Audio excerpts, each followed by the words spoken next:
Okay. Ayan, makikita nyo. And then, dito sa bandang na to, try po natin dito sa kabila. Ayan, 5.39 meter. Hindi ko alam ano ba to. Ayan. Ayan, box din pa pala yung dito sa kabila. Ayan. So, nasa 5 meter, parang meron na eh. Ayan o. 6, ayan o. 6.17 meter. So, around to 8 meter. Okay. Ayan, dito. Palapit kasi ng palapit na to eh. Ayan.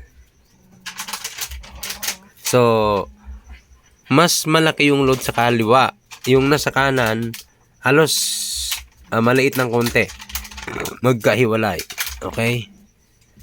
So, iano po natin. And then, iano po natin yung kanyang tunnel dito, yung butas. Ayan o. Yung butas naman dito, around to 8 to 81 meter. Okay? So, iano natin sa new standard. So, same pa rin. Ganun din ang kalakihan ng butas. 2.66 meter ang kalakihan sa butas yan. Yun po yung measurement. Okay? So, iyan na po natin sa try natin sa concrete. Ayan, concrete po natin. Okay. So, ang concrete niya mga katiit, merong 1 meter lang dito sa tunnel na yan. Ibig sabihin, nakasilyado po ito. Pero i-try po natin dito naman kung yung concrete niya 0. Yung nipis ng kanyang semento sa box. Ayan o. Ialisin po natin. Ayan. Ayan. 0.78 inches po yon. Yung kalakihan ay yung kapal ng semento na mabalot dito. Ayan. Ayan po siya mga katetsa. Okay. Ayan. Pag dito, semento, 0.50. Pero pag ilabas natin, ipasok natin, 78 na siya. Yung measurement yung kanyang kapal ng semento. Okay. So dito, dito naman, dito sa kabilang portion na ito, sa bandang kanan, yung semento, kalakihan, ganun din ang kalakihan, 56, 0.56. Pero pag nilagyan natin siya ng ayan o, box pa rin. Ayan. Okay. Box pa rin siya mga katiits. Okay. Ngayon, so alisin natin yung dito, yung line. So paikutin natin. Ayan. Box sa box oh. Ha? Grabe, ang ganda. Ayan. So back to normal, i-back po natin. Ayan. Okay. So, i-back natin yung niya. So, ayan siya mangyayari. Ito yung normally. Okay. Ayan. Pero kung makikita nyo, yung nandito, papasok po kayo dito. Kasi meron na pong daanan papunta sa loob. Papasok kayo dyan. And then, papunta sa loob doon, magukay kayo ng 12 meter papunta sa baba. Makikita nyo na yun. Kasi may daanan naman yan eh. May guide dyan papunta doon. Ngayon, kung makikita nyo itong bakit may green siya. Ayan. Ayan oh. May green siya dito. Natabunan na siya ng lupa. Tapos, makikita mo semento. Yun po nababalot doon. Okay. So, lagyan po natin. Ayan. Ayan. Oh, lumutang yung isa. Ayan na siya. Okay. Pero pag interpolated po natin, ayan na. Ayan na mangyayari niya. Ayan ang pinaka natural na result ng mga katiits. Ayan. Etong nakikita nyo yan. Daanan po yan ng breather. Singawan. Okay. Ayan. Tapos, lagyan natin.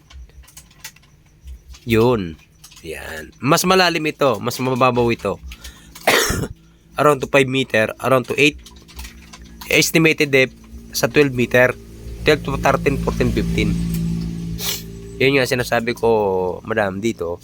Pag yung deepness na binigay, ngayon ng ganyan, no? Ayan. Ayan. Okay. Concrete ay, naka-concrete naman pala kasi ito. Ayan. Lagay natin siya sa neutral. So, nasa 12 pa rin. Ayan. 12 meters. Ayan. Ayan siya. Pero yung kanyang reading, hindi nagbabago. 5.1481. Pasok sa item. Okay? So, ayan siya. Kahit balik-balik ta rin po natin. Sobrang ganda nito. Okay? Sobrang ganda nito. Ayan.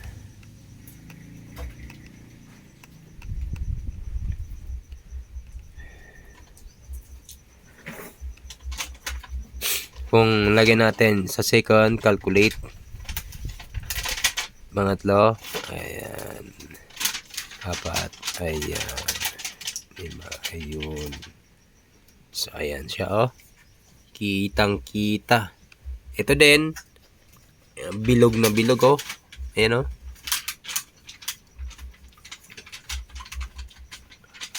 Ayan.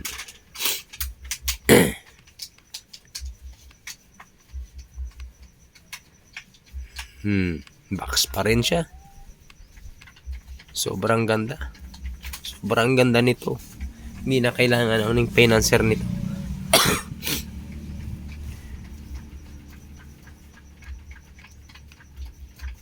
Madalian lang kasi ang trabaho nito eh.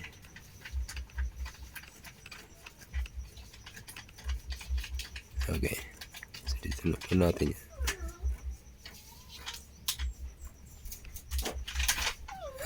Nakikita niya. Balik natin sa dati. Ayun.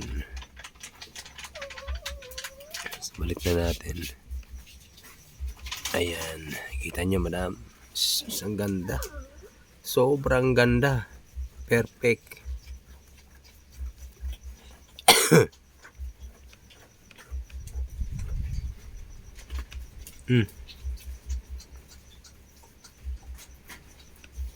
Nep, grabe. Okay. So, ito yung sa puno ng mangga. Okay.